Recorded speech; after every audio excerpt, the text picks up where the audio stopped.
In this short Bennett Explains video, I want to look at alpha, a key term for fund investors, and look at how it can help you and when you can't rely entirely on it. So, here we go, a quick recap. First of all, we're talking about the world of funds here primarily. Why do you buy a fund? Well, in a nutshell, a fund is basically you saying, rather than directly investing in a load of equities, what I'm going to do is hand over responsibility to a fund manager instead to pick the securities that are invested in on my behalf. So things shuffle around a bit, the fund goes in the middle, the investments go over to the right, and now a fund manager has responsibility for picking the investments that you will indirectly hold, and you become a unit holder in a unit trust or a shareholder in an investment trust, and so on. More about fund structures in other videos. Now, what's the point? And then where does alpha fit in? Well, the point is supposed to be you are handing over to a fund manager quite a bit of hassle. So you're getting expertise in returns. So the fund manager can go out and pick stocks in markets you may not understand or may not have direct access to as a retail investor. You get diversification benefits. The fund manager will worry about how many stocks need to be bought in order to give you a reasonable spread, not leave too many eggs in one basket.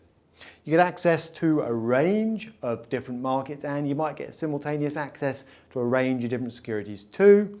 And finally, easier administration. You don't have to manage a portfolio yourself with all the documentation, paperwork and headaches that come with it. You simply get your units or shares in the fund given to you. So that simplifies things quite considerably.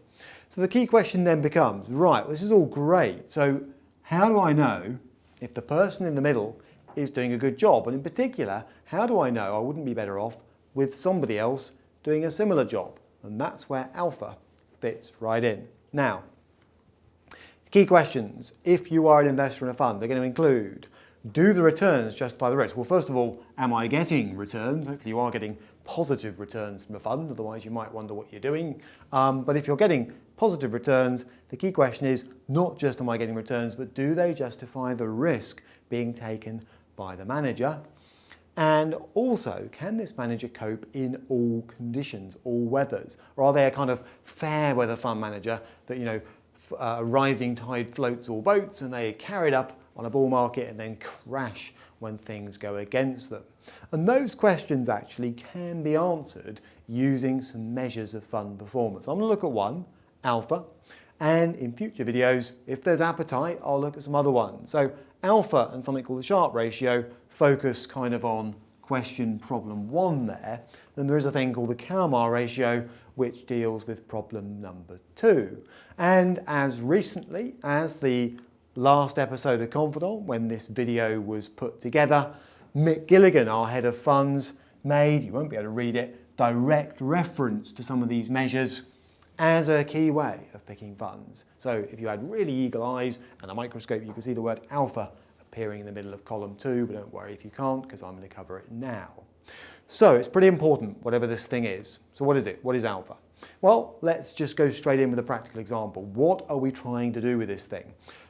A fund returns 18% over a period when its benchmark returns 15%. Should you be impressed? You might think, well, of course, because it's done 3% better than the benchmark. I mean, surely that's enough justification for being in the fund. Or is it, is the question. It all depends how much risk the fund has taken to generate the extra 3%. Because unbeknownst to you, that extra 3% might be concealing a pretty high risk underlying strategy. And that's where alpha's trying to take you. And it does take you some of the way. So alpha is the difference between a fund's expected returns, bit of textbook techie stuff coming up here, based on its beta, sounds a bit scary, but I will explain that briefly in a moment, compared to the actual returns it generates, positive or negative. Hopefully positive, but in reality can also be negative. So what does that sentence actually mean? What is that thing beta which we're going to compare actual returns to get alpha? Okay, well, very quick revision. I have done a video called What is Beta, so I'll just do a very quick summary here. In a nutshell, and this is a nutshell condensing a lot of science down to kind of practical takeaway for investors. In essence, if I would plot the performance of a benchmark index, could be the FTSE 100 for a UK fund, or the FTSE All Share, or the S&P 500, depending on the fund, right there. So there it is, climbing over 3 periods. In a nutshell, beta or high beta stocks, or high beta funds in this case, are funds that tend to outperform the benchmark. So they tend to rise further and faster. Low beta is where, given a rising index, it could fall of course, but given a rising index, a fund may climb, but will climb less quickly. And the same is true in reverse. So if the index drops, high beta funds will tend to drop further and faster, and low beta stocks will tend to fall far less quickly. So in other words, the greater the beta, the greater the volatility of the thing you're looking at is what it comes down to. And in a nutshell, there is another video on this, beta values go in a range, but 1 would suggest the stock moves with the benchmark. So FTSE 100 up 10% if you like, fund up 10%, or FTSE 100 total return 10%, fund return 10%. Well, greater than 1 is what I suggested on the last graph at the top end. So a beta of 1.5 says, FTSE returns 10%, fund returns, or is expected to return, let's say 15%, 50% more. Less than 1, it moves less than the benchmark. So a beta of say 0.5, FTSE 100 if that's your benchmark, up or total return 10%. This fund, in this case, only gives you half of that. You get the idea. And there are a few things out there that have negative betas, but I'll leave those outside the scope of this video. So that's beta, the second letter in the Greek alphabet. I thought we were talking about alpha, the first one. So where does alpha fit in? Well, back to alpha. If an equity fund has a beta of 1.1 against the FTSE 100, let's say, then in simple terms, if the FTSE generates a total return of 15% for the year, you would expect, if that beta is accurate, this thing to turn in 1.1 times that, or 16.5%.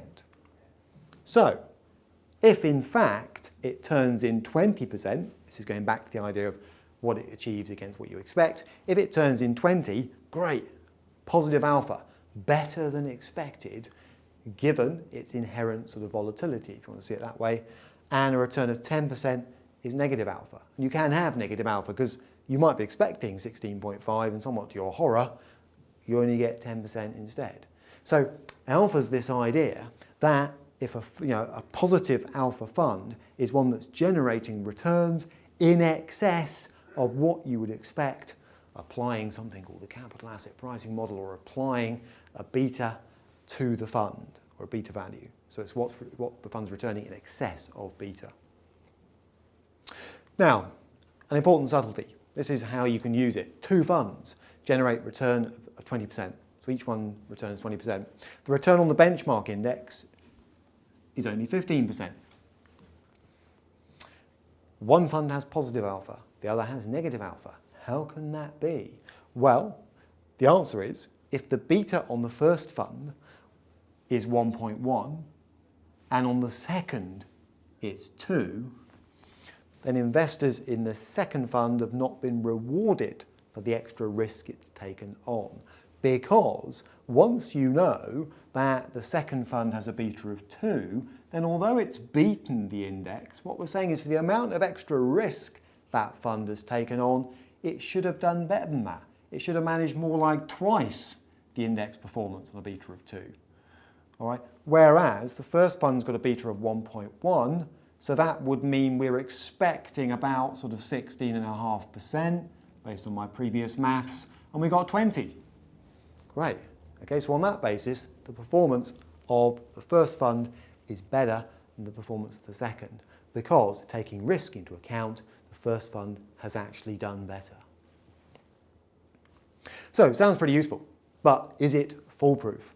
Okay, so is high alpha good? Well, first of all, your assessment of a fund on the basis of alpha, the extra that the manager is generating, is only as good as beta, and beta isn't a perfect measure for reasons I go through in the What is Beta video. It's based on estimates for a start.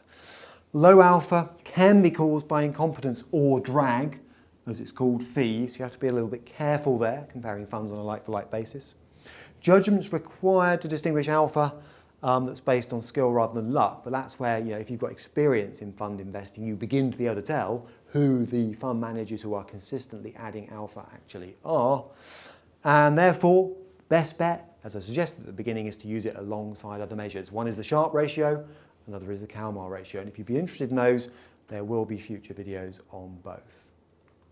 A lot of ground covered there. Questions to the usual place.